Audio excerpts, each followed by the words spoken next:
Hello, hello, hello. Listen, it is Monday.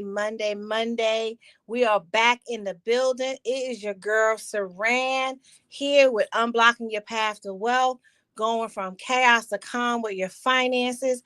I am excited to be here with you today. I have some amazing guests.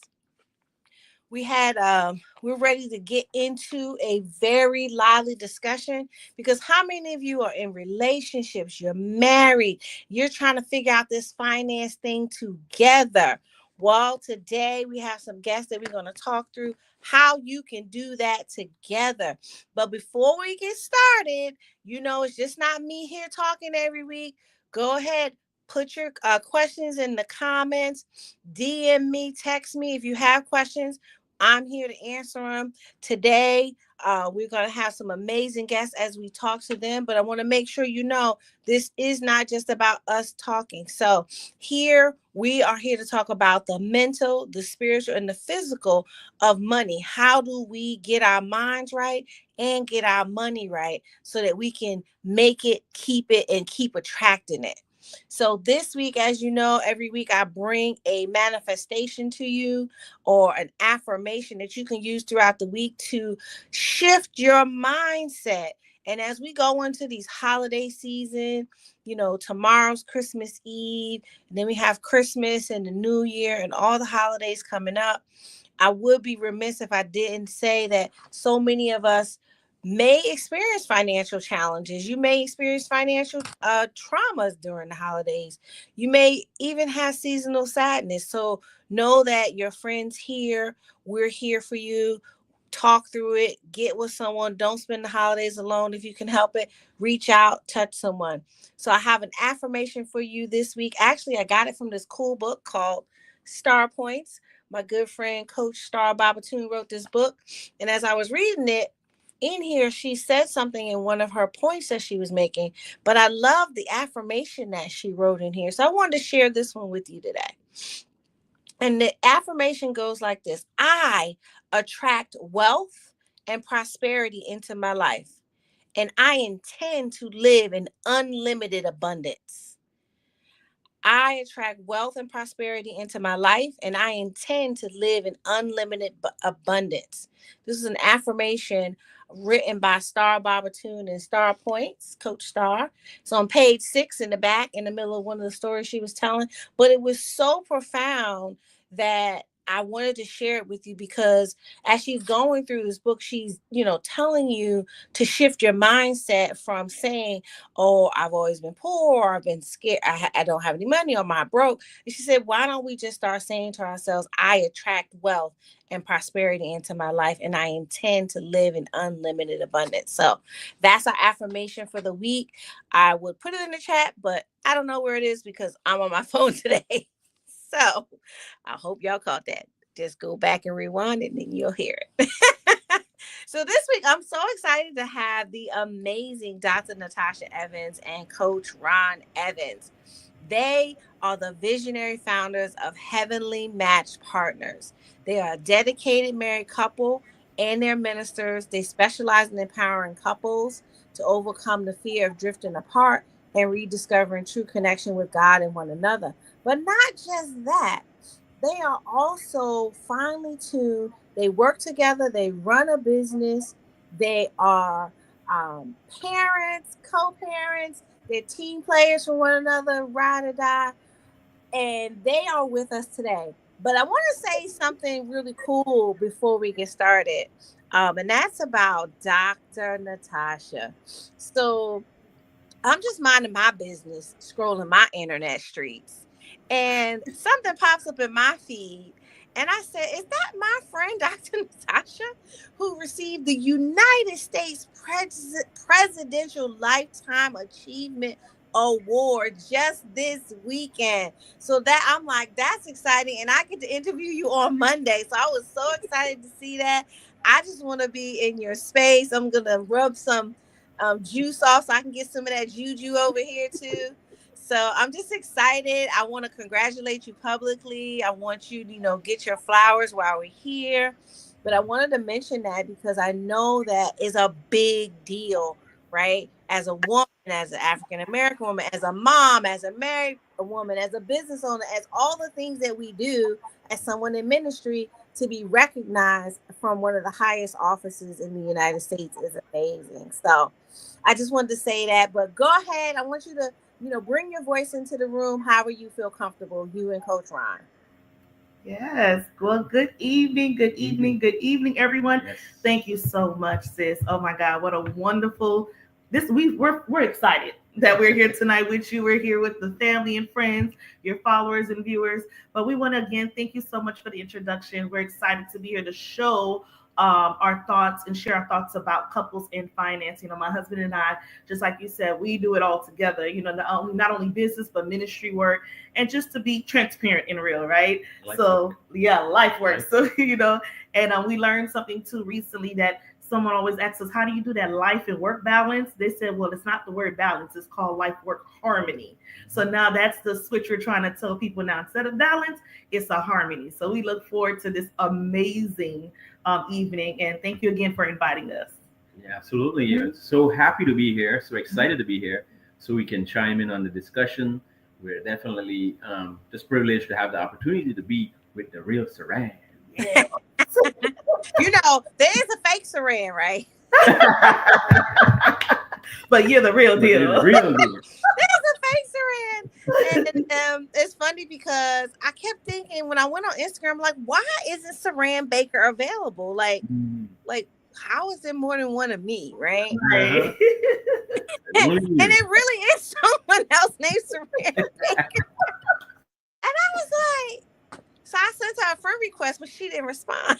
Because she's afraid. She's like, the real one's coming up. I was like, that's it. Yes, that's hilarious. Oh gosh, look, because here's a fun fact, right? You may only know one Saran, but I know 5 others. Wow. We know the real one then. Yes. Yeah, but you know the coolest one. So, but I'm excited to have you all, right? Because today we're going to be talking about reigniting love, faith, financial harmony, practicing strategies, how you can get stronger emotionally and stay together. But not just that, but the financial connection that comes from being in partnership with your spouse, right? The importance of being in alignment with not just your finances, but with God, with your spiritual connection, and with yourself, like being in tune with those things. So I'm gonna jump right into it because I like to get all the tea when we talk, right? Yeah. I hope you're ready to bring some tea. I left my tea over there, but I want really. Because I know from my girlies, my ladies who are married, who are watching, and sometimes they do like to come and meet with me on their own. And I'm like, hey, where's hubby? And I want to just talk a little bit about it. And we know everybody does things differently, and people do, what they feel like works for their relationship. And so we're by no means making a prescription, but we are talking about some of the best practices, right? So I want to just kind of start here. How do you feel like your upbringing, and both of you can answer, has influenced the way you see money and relationships? So I'll go first. So with that, when I was growing up, really and truly, there wasn't any. It was just basically the same thing: go to school, get a degree, and get a good job, so you can have something. Retire, save something on the side that you can have when you finish, when you come to that end of that road of that journey, but I've learned over time there's more than one way. And who taught me that was actually my dad, because he was a worker. He had a government job and all that, but he was an entrepreneur at the same time. And I learned a lot of those, things from him outside of just having a job. So from young, I kind of had an understanding of both worlds, and what I gravitated more to was the fact that entrepreneurship and having your own business or having your own investments or whatever it is that you were doing outside of just having a job, that you can actually build something for your family and yourself. Right. And then same here too. I think with our my upbringing as well. Same thing here, raising in the Caribbean culture where school's important, church is important, and education, but also too, how do you learn how to budget as well? I know they usually, to my mom always usually say that if someone gives you $10, learn to put at least 50% of it on the side and have the other one too for a rainy day. Yeah. Even as getting older or when you were, dating, they always say that always have an emergency funds with you, just in case. Right. So it was always the mindset of having something on the side, which was like, oh, just to learn how to save. And then just know that, like she always said, don't just spend everything all at one time, because there's going to be a time that you're going to need it. Yeah. So then that mindset, we just kept it on with my upbringing as well too, that any little thing that you have, put it to the side, use a certain percentage of it, and then work it out when time permits. So those are things that we talked about. Absolutely. Yeah. What about you? Anything else? No, I think we're kind of on that same thing. Same thing, Yeah. same upbringing. That Caribbean household is definitely that's all the track of, go to school, make sure you get a good degree, or go in a good career that you can actually have money and being able to save money. Right. Yeah, I love that. And the thing is that many of us talk about how, our parents weren't that open or about money. It really was, you ain't got no job, you can't have it. Right. Money don't grow on trees. That was like the conversation, right? Money don't grow on trees. You got a job. You need to do this. And then when you get a job and you start getting it yourself, then they like, okay, this is what you do with the money. You supposed to tell me that before I started. Exactly. That's so true. Now I have money. You want to count my coins? That's not what we doing. Right. And that's why it's important to teach them as when they're young now, so they know as they get older how to save it. Because even for our children, we have our oldest one. You can give him money. His birthday is in November. He will hold that money until it's time for him to spend it. Any other child will just spend it right away, but he's like, he has a purpose. I'm holding it because I want to get something in the future. Then you have one that's surprising. You'll give the other three, you'll give it to them. If they're going to the bookstore, you would think they're spending the entire money. No, they come back with change. Yeah. But usually if you give them the $20, $50, any child will probably blow all up, in the bookstore. But they come back with the change and they say, here, this is for later. So so definitely instill it in the child now so they can know what to do as they get older. Yeah. I mean, you sounds like you're doing a great job. And so, do you feel like your parents openly discuss finances with you to help you shape your financial habits, or was it, kind of just, no? For me, they shaped my financial habits for sure, because as I said earlier, my dad was an entrepreneur, but mostly my dad was a visionary, and then my mom would always be the one that had the funds and making sure that this was paid and making sure, and he would always like, where did you come up with that? She's like, I'm putting stuff aside, right? So they kind of mold me, and one saying my grandfather used to say was, if you have a dollar has 4 quarters in it. So you find a way to save one of those quarters and then do the rest with what you need to do. So those are the things that I grew up around and seeing that. So that kind of helped me a lot with with money itself. Right. And I too agree. I believe my parents also as well too prepared me for the importance of financial and then was also honest too, because even at the stores, you're seeing how much you're spending. They're showing you what's on sale. They're showing you how to save. And then even when it's time where people giving you funds, they're telling you, okay, this is a certain amount of percentage you will want to hold for, important times. So I believe with that, they instill that in us. So as we get older and we're living on our own, we know how to take care of ourselves. Yep. Absolutely. Well, let me ask you this question. So as a married couple and you counsel other married couples, it's always interesting to me to talk to my fellow coaches and counselors to kind of see. So when you may have like an unexpected major financial expense or life change or something come up, job loss, I don't know if y'all have any new babies.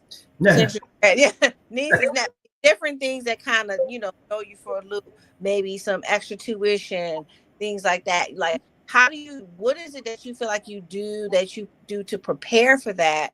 And, how do you talk to your couples about those types of things? Because sometimes those things impact relationships long term. Mm-hmm. Yes. I mean, for us, like when we talk to a lot of couples, when they look at their finances, sometimes you hear, well, I can't say that because it's going to be a big argument.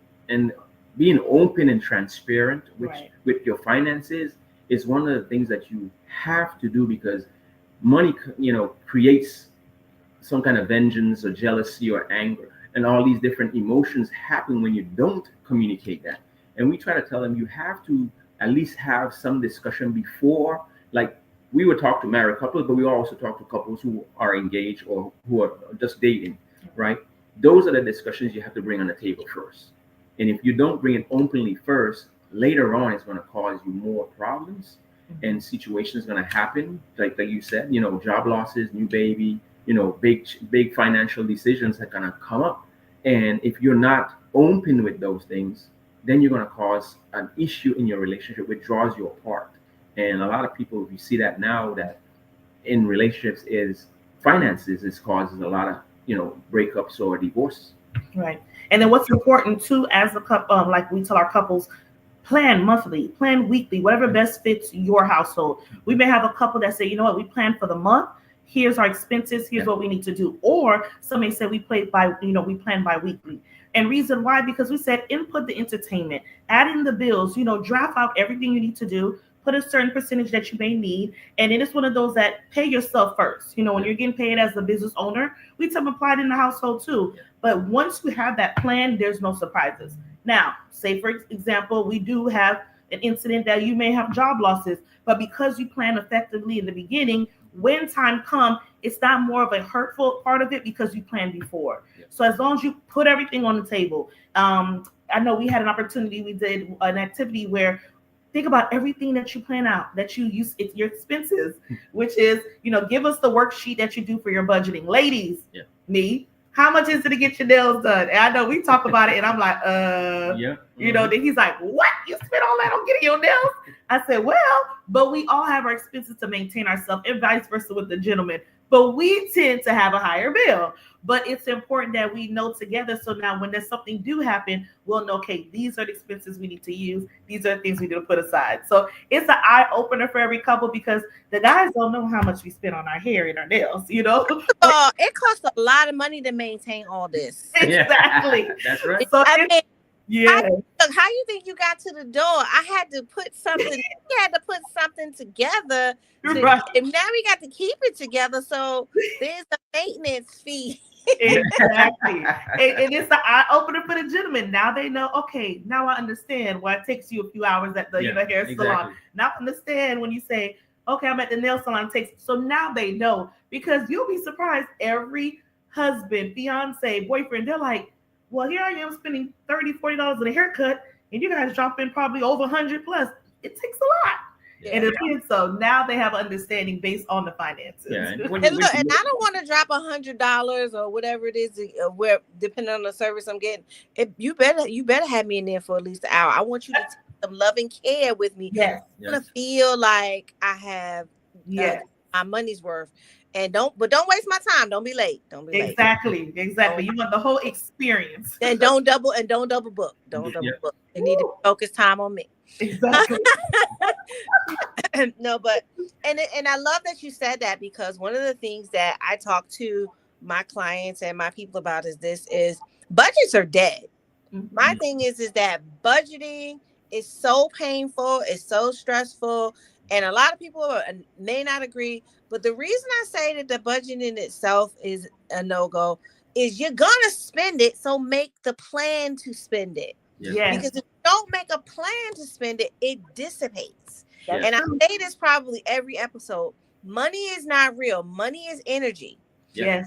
And the reason it's energy is because money is your time that you spent to go do the work for someone to give you dollars for it, so that you can then go spend those dollars to pay somebody else for either their time or their product to get whatever it is you need. So essentially, it's just a piece of paper that we're exchanging. Now, we all want our fair share of this money.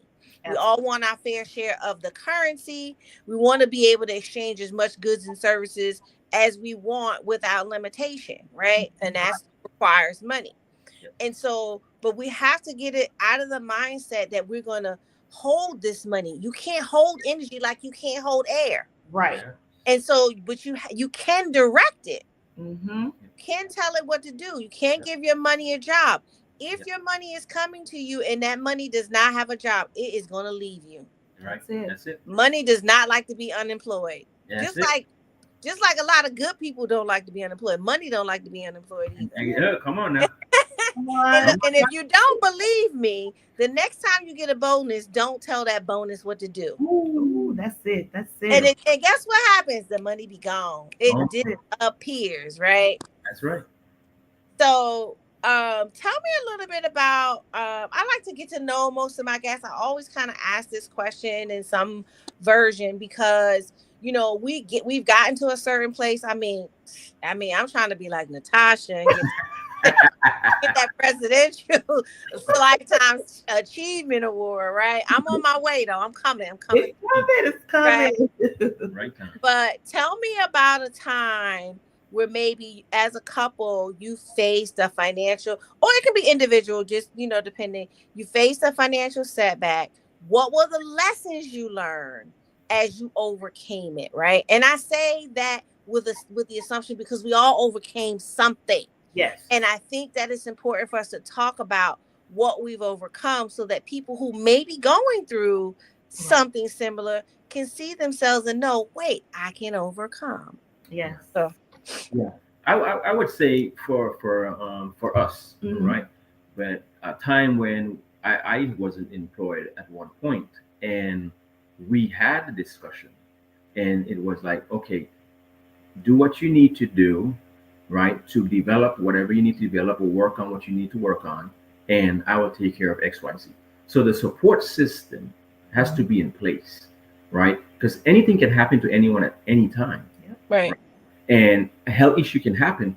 Right. But if you already know, okay, these things happen, so let's prepare ourselves in the event that it happened, right? So that happened to us, and she was the support system. But I took the time, even though I wasn't, employed, I was still looking for jobs, but I also was learning new skill sets, right? Because you have to advance and develop yourself.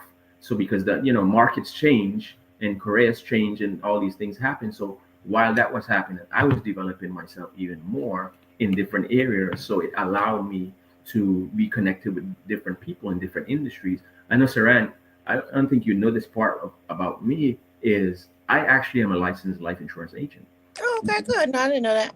Yeah. So I also, help people with that, with our relationship coaching. We help people with that as well. So we can plan for the future in those aspects. So that helped me gain some access to some skill set or some knowledge or, something different outside of the norm that I was doing that actually helped us grow closer and, put our financial in a better perspective. And even with that, if I could add on, Saran, at that moment, it could have been, all right, do we start pulling our hair to see, oh my God, how are we going to be able? Or do we once again pull out our worksheet and said, okay, let's look at our budget. Let's see what have we spending. So we realized that within the week, you don't see it when you go to dinner here, go to dinner there. And you're like, oh, ain't that much. It's just $100 here and there. But as you look at it, you're like, whoa, we didn't know we spent X, Y, and Z within the past month. So then now we're like, okay, all right, we can see where we can play around with some things. Or there was just things that we're just splurging for unnecessary reason. So when we looked at that, that was helpful to say, okay, this little piece of budget of funds that we've been spending for fun, let's kind of hold it a little more securely because we know that, all right, we have some incomes restriction, but let's make it work. And it really helped us out too because we were more mindful with organizing our finances as well. And not knowing that, okay, we really had it,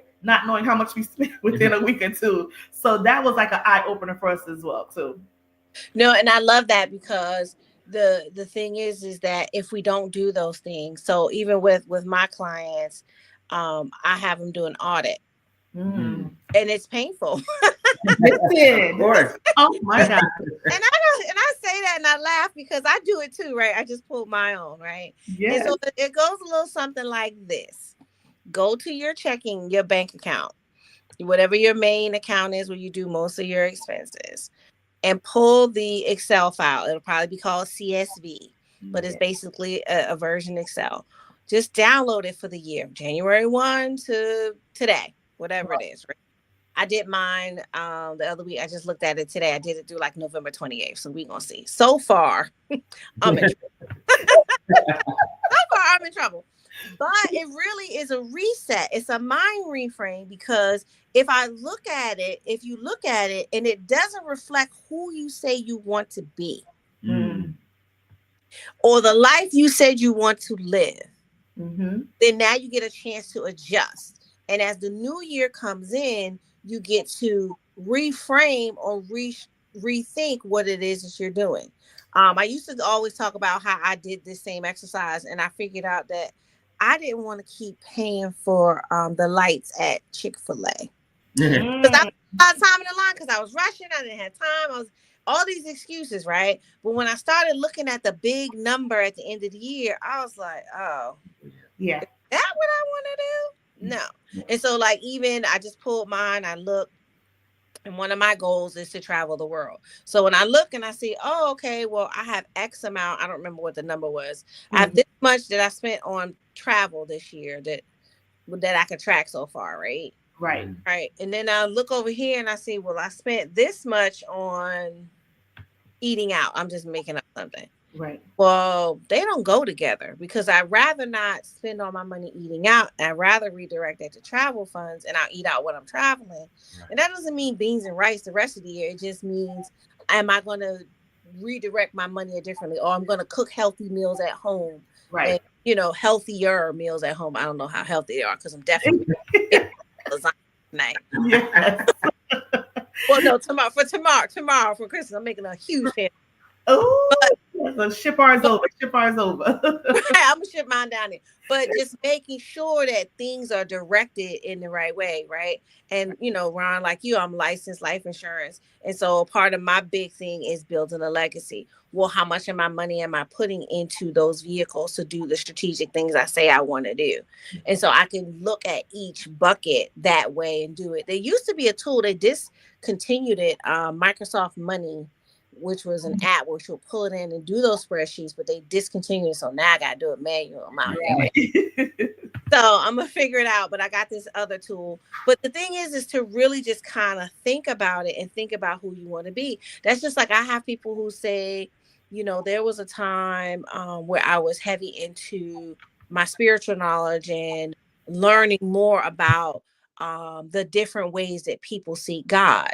And so when I looked at my finances, I could see that I had spent money on classes, on trainings, on books, on things that were in line with me learning about the different spiritual practices and the way people saw God, because it amazes me how people see God.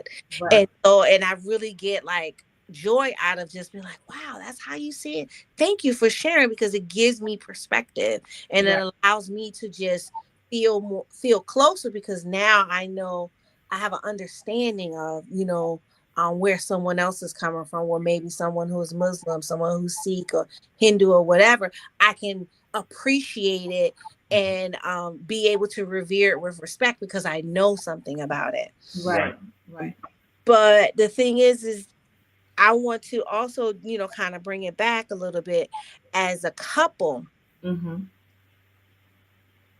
What do you feel like is something you do daily to support your financial goals as a couple? Daily. You do a lot. I want to say, as a couple, the first thing that we do daily is just, again, self-reflect. And then when we say self-reflect, we as a couple as well, like not. Some may say that it's checking in, but just self-reflect. What did we do today? Mm-hmm. How did we save, or how did we manage your budget? Because at the end of the day, like we mentioned, that you don't know what you're spending by the time you look. Because there's a funny trend that's happening on TikTok, and I know I'm sure you see it. How a husband and wife go out, and the second the husband go out, it's like, okay, he's spending $20. But when the wife step out, you see Starbucks here, nails here, and you have to pull her back. So then that's what it is. So we self-reflect, like, okay, how often did you stop at the Starbucks line? How often did you do this? Because it helps us out to see that, okay, how we're managing. Because we realize, and I realize, like you said, with Chick-fil-A, with our children, we have 4 children. We didn't know how much we were giving Chick-fil-A every week. So when we did activity, we're like, okay, no. So as a couple, we said, what can we do? We know that they love to eat, because we know once they come home from school, I'm hungry. We give them Chick-fil-A. but in 2-3 hours they're hungry again. Yeah. So now we have to say, all right, let's plan out where we're going grocery shopping enough so when they come home, they have things they need that will prevent us from stopping at Chick-fil-A, or we have dinner that's being prepped. So that helps us out not only as a couple, but also as a family as well too. Because like you said, we're keeping Chick-fil-A lights on weekly, and they don't do kids meal. Okay, let the record be known. Right? Even though they're kids, but Exactly. And this isn't to pick on them, right? And because even when I talk to my clients, I'm not here to take your last joy from you, right? Yeah. Because sometimes we're out working hard and we don't talk enough about the fire and brimstone we have to go through sometimes at work. Exactly. Yeah. Right. And the personalities and the who did what to whom, and the ups and the downs, and then you see on the and I don't really watch the news, but I heard. But they talk about and I'm in the DC area, so everybody's supposed to be going back to work into the office 100%. I'm like, you don't even know how many lives you're saving by letting people work from home. Exactly. But it's like, okay, so you go through all of this and you're like, my one joy is this hot cup of coffee from this name brand store and this $30 mug with $15 worth of ice in it, right? So nobody's saying you have to get rid of it. But what we're saying is, what are your financial goals? Just like as a couple, what are your goals as a couple? Yeah. Because I know that there are couples who, I mean, when they say, listen, our goal is we want to buy a house and we want to pay off our debt. Mm-hmm. Well, we got to pick one to focus on, even though you can kind of do both at the same time. But if you're putting all your money into paying off debt, there may need to be, because then where's the savings for the house? And so it's figuring out, how to do it.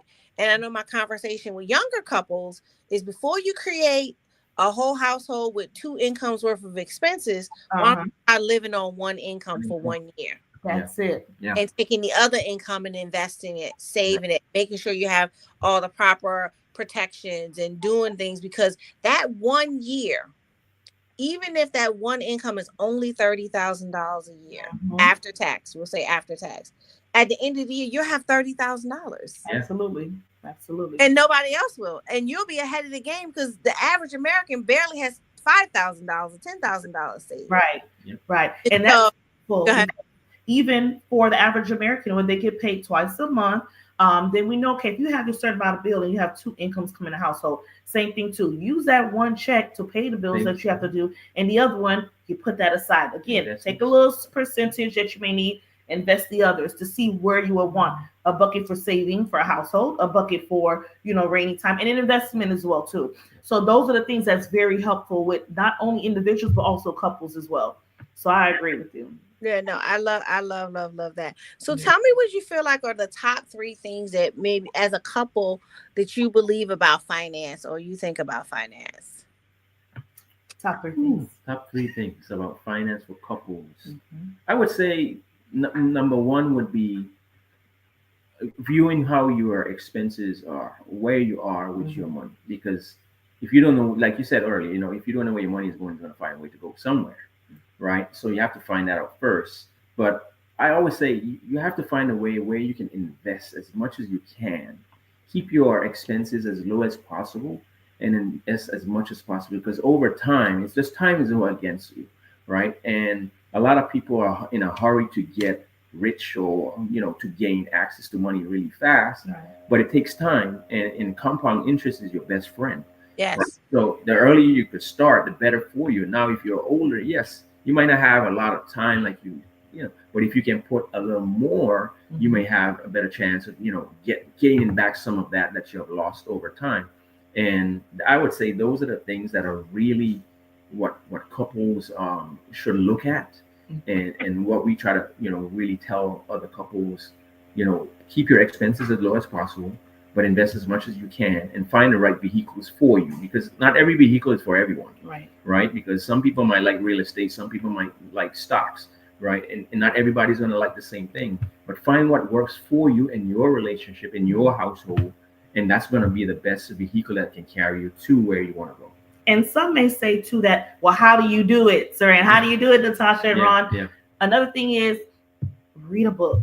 You know what they said, Financial if you want to hide information from someone, they put in the book, right? Read a great book about financial literacy. And I'm like, even as an educator, happy to see those are the things that they're bringing back in the school. Financial literacy is important because what book are you reading to help you? You may not know everything, but if you pick up the book, you read about the cash flow quadrant, rich dad, poor dad, those things will help you out too to see how you can apply it as well. And they also have it now that they even have it in games. So now it's even easier for the children, for the family to understand it. So they show you the importance of financial literacy. So even if you don't know anything, pick up a book and learn it and apply it. Even people don't Actually have that game, the one that Robert Kiyosaki did. Yes. That game is, what is it? Cash flow quadrant. And I think cash flow quadrant. Yeah. It was high. It was a very expensive game. It is, yes. But it's very good because it teaches it's a very good game. Really understanding how money works, how investment works, and all these, real estate and all these different avenues of where you can put your money in. And if you look at it, Monopoly was actually the first piece that you were just playing it for fun. But then reality strike is like, wait, you're really doing real estate. If you understand it, this is where you learn actually how to do it when you get out. So in the real world, those are the things that you can look at, books, different games that actually can teach you different ways of doing it. Because not everybody can learn in a certain way, right? Some people may be in a classroom, some people might be in a book. They might learn easier in a book, and maybe a one-on-one mentor in as well. So there's avenues. Find the one that best suits you in your household as a couple, and that's going to be really helpful for you. Yeah. And I always tell people, don't be afraid.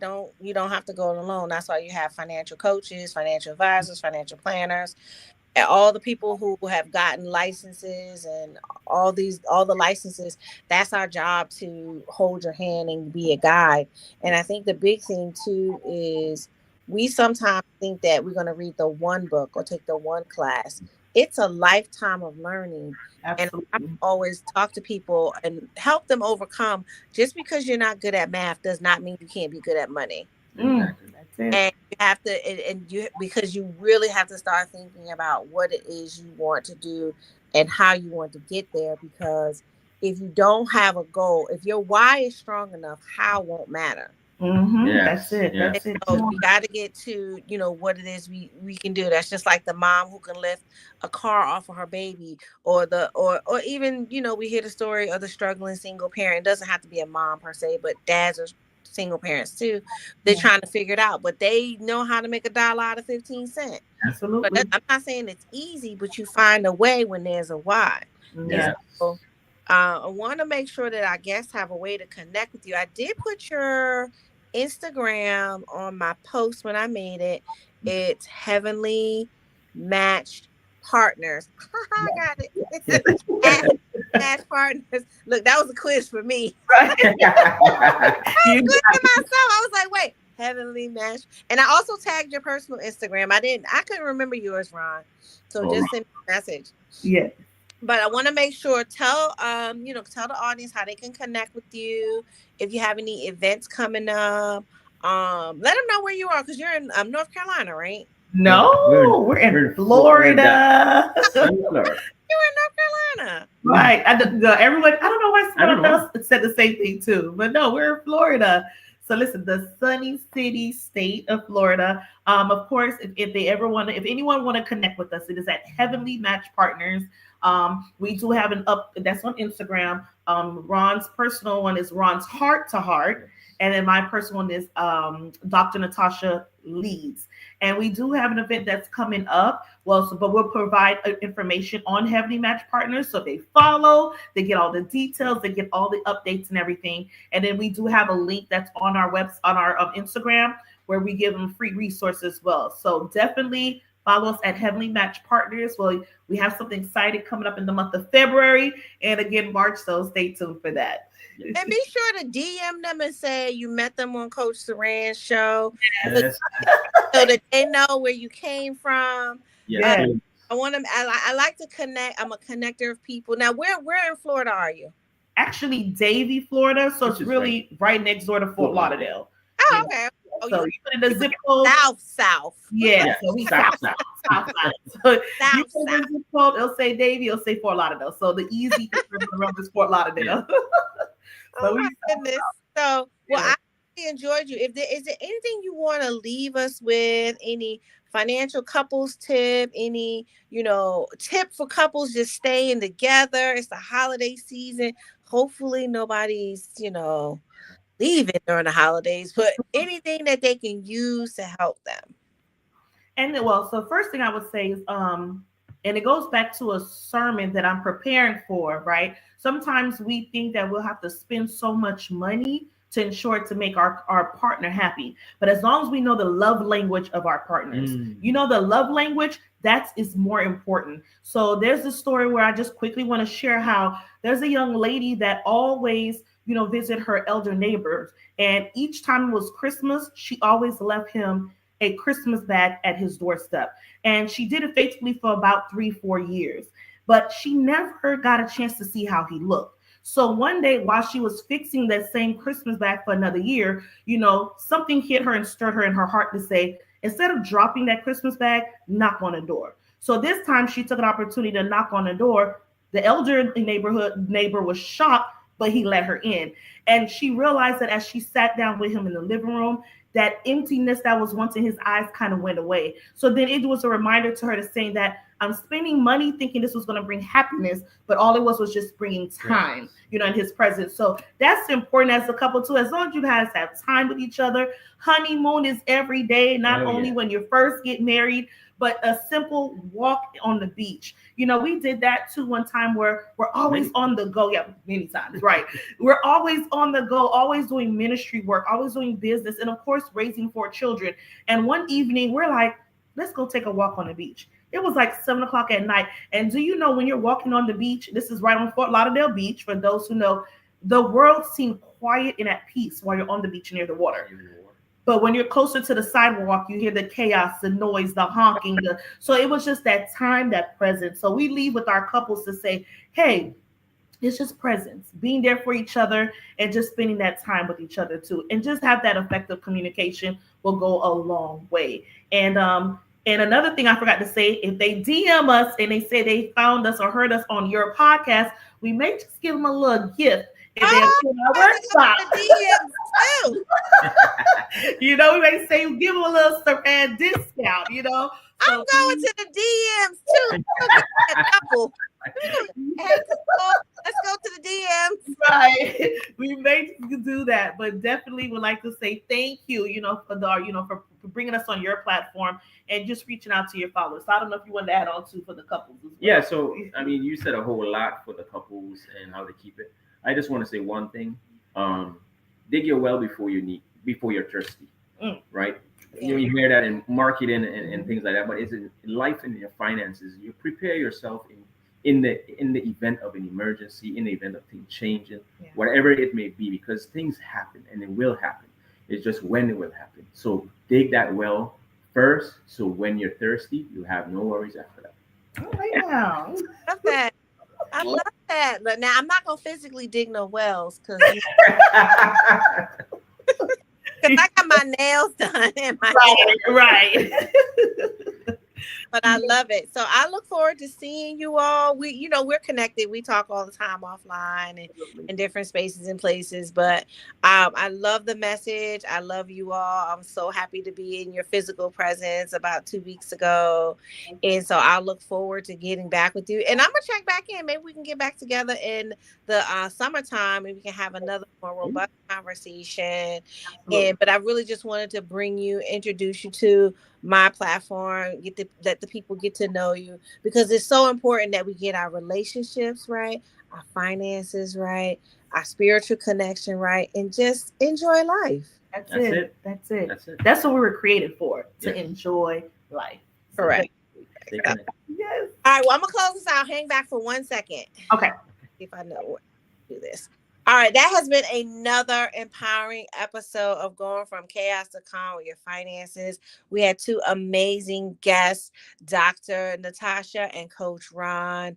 I'm so excited to have them there. Be sure to go follow them on Instagram, Heavenly Match Partners. Connect with them, drop them a DM, let them know you saw them on my podcast. They have an event coming up. If you got here a little bit after the time I said it, this week's affirmation is: I attract wealth and prosperity into my life. I intend to live in unlimited abundance. So, as usual, this has been an amazing Monday night. I will see you again next Monday night, 8:30 p.m. sharp, with two additional amazing guests. And until then, peace, love, and light. Let's get your money right. Bye.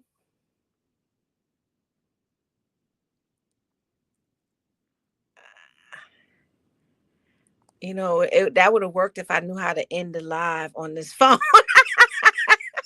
I found the button. Hold on.